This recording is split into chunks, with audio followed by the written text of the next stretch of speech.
This is an analysis from Alpha Business Media. All right, today we're diving into the pretty high-stakes world of Himalayan tea. You see, Nepal is making a huge bet, a massive strategic pivot.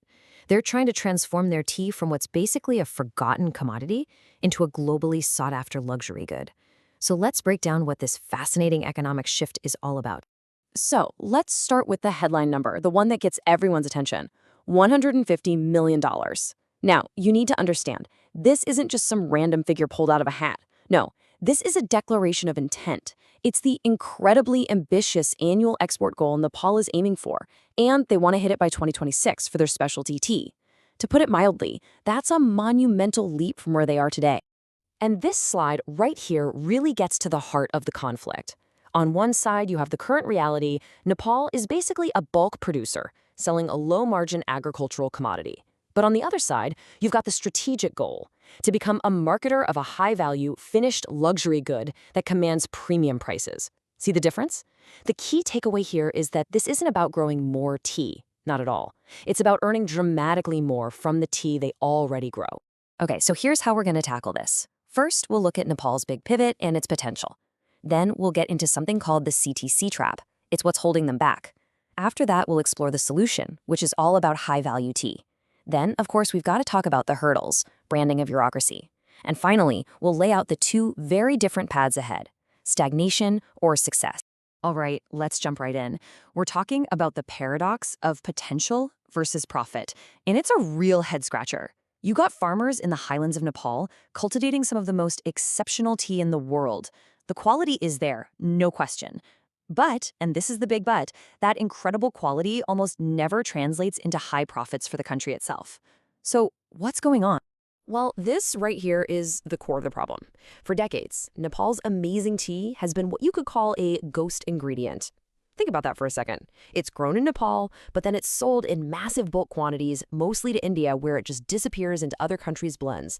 It gets sold under more famous brand names. So Nepal does all the hard agricultural work, but someone else gets to slap their label on it and capture all the brand premium. And of course, all the profit. And that whole situation leads us directly to our next section, what we're calling the low-margin CTC trap. This right here is the fundamental economic reason the industry has been stuck, struggling to grow its value for so long. You know, it really all boils down to a simple economic concept, being a price taker. What does that mean? Well, because Nepal's industry is dominated by this industrial-grade CTC tea, that's the stuff that ends up in mass-market tea bags, they have basically zero power, zero leverage in the market. They're forced to just accept whatever price the big bulk buyers decide to pay. They can't set the terms, they just have to take them. And this creates a really nasty, vicious cycle. Just follow the logic. The margins are razor thin, right?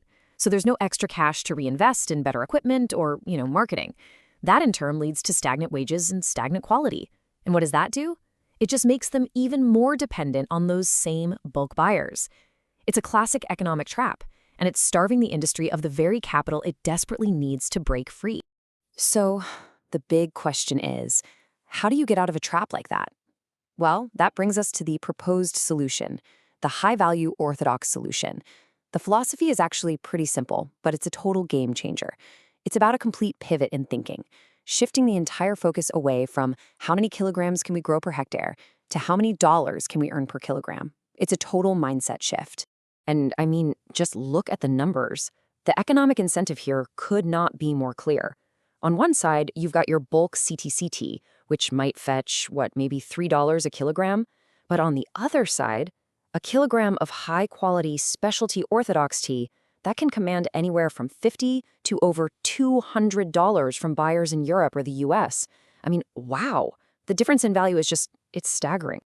You see, this transition is about so much more than just agriculture. It's really about mindset. And this quote just hits the nail on the head. It requires producers to stop thinking like farmers and start thinking like vintners. It's a perfect analogy. The focus has to shift from just yield to things like tasting notes. You're no longer just growing a crop. You're crafting an artisanal product, something with a unique story to tell. And the key to telling that unique story, it's a word you might have heard from the wine world, terroir. It's basically the unique fingerprint of a place. It's the special combination of soil, the climate, the sunlight, the altitude, all of it comes together to give a tea its unique character and flavor. And that unique story, that sense of place, that is precisely what premium consumers are willing to pay top dollar for. Okay, so this all sounds great, right? But of course, it's not that simple. This pivot isn't without some major challenges. In fact, there are two key hurdles that could completely derail this entire $150 million ambition, and they are branding and bureaucracy.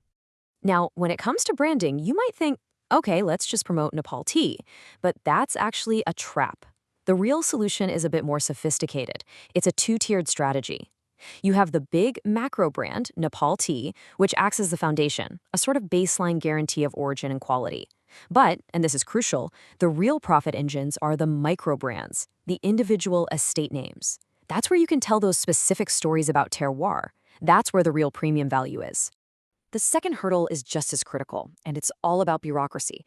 See, getting access to those lucrative Western markets depends entirely on getting the right certifications. Organic, fair trade, you name it. And this quote says it all. Certification is the new border control. Think about that. Without the right paperwork, it doesn't matter how good your tea is. It simply can't cross the border to reach the customers who are willing to pay the most for it. So what does this mean? It means Nepal's National Tea and Coffee Development Board has to completely change how it operates. It can't just be a passive regulator anymore. It has to become an active market enabler. We're talking about things like launching certification accelerator programs to help these estates get certified faster. We're talking about providing low-interest loans to cover the high costs of certification and streamlining the whole process with bodies in the EU and the US. At the end of the day, speed to market is a huge competitive weapon. So this all brings us to our final section. And it really is a choice between stagnation and success. Because based on the decisions that are made right now, there are two profoundly different futures waiting for Nepal's tea industry. Let's look at the success scenario first. In this future, the industry fully embraces that two-tiered branding strategy. You'd see boutique estates become globally recognized names, just like famous wineries. The regulatory board transforms into an efficient, nimble facilitator. And in this reality, that $150 million target isn't just met, it's probably exceeded. And most importantly, all that value is captured inside Nepal, driving a whole new era of prosperity for the country. But then, there's the alternative, the stagnation scenario. In this version of the future, the industry falls right into that generic Nepal tea branding trap. The finest, most incredible teas are still sold off in bulk to foreign blenders. That certification bottleneck strangles exports before they can even get started. And that $150 million target, it just remains a distant, unachievable dream. Nothing fundamentally changes. And that really leaves us with a hard truth. When you boil it all down, the greatest obstacle here isn't competition from other countries. It's internal. It's Nepal's own institutional inertia and a prevailing commodity mindset that's been baked in for decades. So the real question is this: can Nepal's tea industry make the profound psychological leap from selling a product by the ton to marketing a luxury good by the gram? The answer to that question will literally determine its future.